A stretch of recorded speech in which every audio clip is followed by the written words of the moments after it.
doesn't count several dozen video viewings of the iconic Mikhail Baryshnikov and Gelsey Kirkland performance. I keep an ancient VCR in a closet in the house for the sole purpose of viewing this video. Part of me is embarrassed to admit this. Not the secret VCR thing, but the lifelong love affair with the Nutcracker thing. I know that no true balletomane loves, or would publicly admit to loving, the Nutcracker. I am well aware that Swan Lake, Giselle, La Sylphide, Sleeping Beauty, and Cinderella, all of which I've seen, are considered greater works of art, purer forms of expression, more richly and deeply emotional. But they don't have leaping Russians or tiny adorable children who come running out from under a voluminous skirt, do they? I believe I've made my case. When I begin to plan the tour, Googling my way through literally hundreds of Nutcracker references, 7,630,000 results in 0.32 seconds for Nutcracker ballet, I am disturbed, but not all that surprised, to read outright Nutcracker slander. In a piece in the Washington Post, for example, the writer despairs of the ballet's pervading tweeness. Tweeness is not good, in case you didn't know.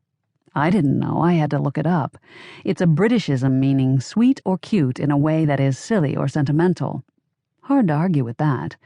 The ballet is sweet, and a big chunk of Act 2 is both cute and silly. This is why children, my daughter notwithstanding, love it.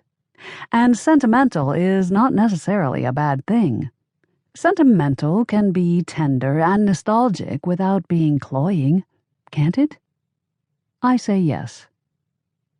The same writer correctly pegs the Nutcracker as the cash cow of the ballet world.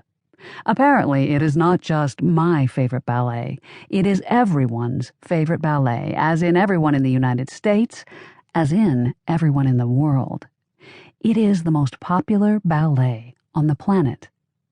I read one estimate that says Nutcracker performances account for 40% of the revenue of major companies. The executive director of the Milwaukee Ballet, I happen upon the site in the midst of a clicking frenzy, says the Nutcracker makes up 55% of his company's annual ticket sales. It seems that this single production, this one twee ballet, is indeed keeping ballet alive and ballet companies in business from coast to coast. It is a good thing, tweeness notwithstanding. But in terms of planning my transcontinental Nutcracker binge tour, it is a confusing thing because the choices are overwhelming. Every company, everywhere, puts on performances during December. It's not just the mega cities, New York, Chicago, LA, or the cities that are known for attention to the arts, San Francisco, Boston, Atlanta, Minneapolis. It's Memphis, Louisville, and Boise. It's Dayton, Madison, and Detroit. It's Wilmington, Lincoln, and Peoria. It's Lubbock, Texas, for goodness sake. Everyone wants a piece of the action. Which performances should I see? I'm determined to partake of the work of the best companies, but which are the best?